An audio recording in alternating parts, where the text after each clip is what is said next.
చంద్రబాబు నాయుడు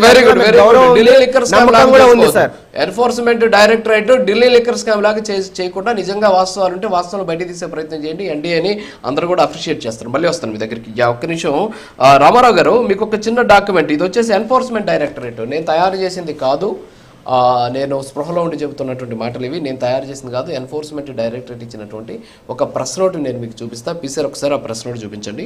దీంట్లో చాలా స్పష్టంగా చెప్పడం జరిగింది. ఒక సిండికేట్ ఏర్పాటు చేశారు.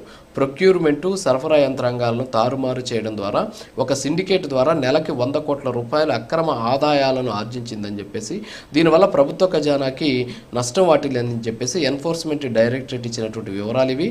దాదాపు 1048 కోట్ల 45 లక్షల రూపాయలు మనీ ట్రైన్ కిక్ బ్యాక్ రూపంలో వెళ్ళిందని చెప్పేసి చెప్పినటువంటి పరిస్థితి. దీంతో పాటు అనేక రకాలైనటువంటి అంశాలు ఏంటి అంటే, ఈడీ దర్యాప్తులు తేలింది ఏంటంటే ఏపీఎస్బీసీఎల్ ఇందాక నుంచి మీరు అంటున్నారు కదా, బెవరేజెస్ కార్పొరేషన్ లిమిటెడ్ మోసపూరితంగా తారుమారు చేసి కొన్ని అంశాలను ఈ కుంభకోణం జరిగింది.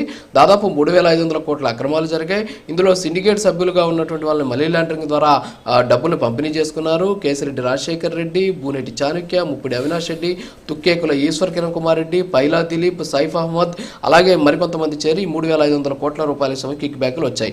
దీంతో పాటు అనేక డిస్టిలరీ నియంత్రణను తమ చేతిలోకి తీసుకోవడం వల్ల అదాన్ డిస్టిలరీస్, లీలా డిస్టిలరీస్, అలాగే యువి డిస్టిలరీస్ వంటి సంస్థలు తమ ఆధీనంలోకి తీసుకోవడం వల్ల ఈ అక్రమాలు జరిగాయి. అలాగే ఇందాక మీరు చెప్పినటువంటి బెవరేజెస్ కార్పొరేషన్ లిమిటెడ్ ద్వారా డిపోల వారీగా రవాణా చేసేటటువంటి దాంట్లో కూడా అక్రమ ఆదాయాన్ని గుర్తించారు. అందులో sigma supply chain solutions private లిమిటెడ్కి ఒక కేంద్రీకృత రవాణా టెండర్ని ఇవ్వడం ద్వారా దాని ద్వారా జరిగినటువంటి అనేక రకాల అక్రమాలను పెట్టారు. అంతేకాకుండా టీఈకేకేఆర్, టెక్కర్, అలాగే అర్రోయ్ అండ్ ఈజీ లోడ్ అనేటటువంటి సంస్థలకు దీన్ని డబ్బుల్ని మళ్లించారు. సో ఇన్ని రకాలైనటువంటి, దీంతో పాటు Eswani infra private limited, ED entertainment, అలాగే Annie corporate solutions private limited, tag developers, ఈ సంస్థలన్ని పేర్లను కూడా ఇందులో చాలా స్పష్టంగా చెప్పడం జరిగింది. 441 కోట్ల 63 లక్షల రూపాయల విలువైన చర స్థిరాస్తులను prevention of money laundering act 2022 ప్రకారం జప్తు చేసినటువంటి పరిస్థితి. ఇది ఎన్ఫోర్స్మెంట్ డైరెక్టరేట్ ఇచ్చినటువంటి నివేదిక. తర్వాత ప్రెస్ నోటు, వాళ్ళు ఇచ్చినటువంటి వివరాలు. ఏమంటారు? ఇప్పుడు అవినీతికి సంబంధించి జరుగుతున్నటువంటి విచారణ, ఇది కోర్టును తేలిస్తేనే మీరు ఒప్పుకుంటారు కాబట్టి ఈ విచారణలో ప్రాథమికంగా తేలింది. దీన్ని అంగీకరిస్తారా లేదా?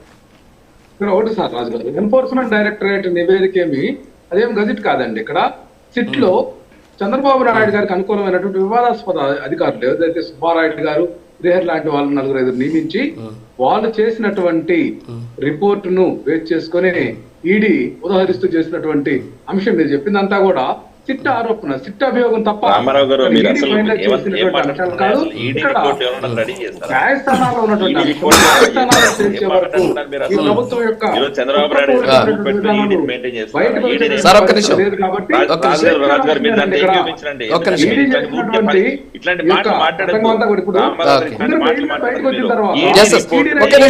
వేణుగోపాల్ రెడ్డి గారు ప్లీజ్, వేణుగోపాల్ రెడ్డి గారు ప్లీజ్. ఇదంతా కూడా భయపెట్టాలని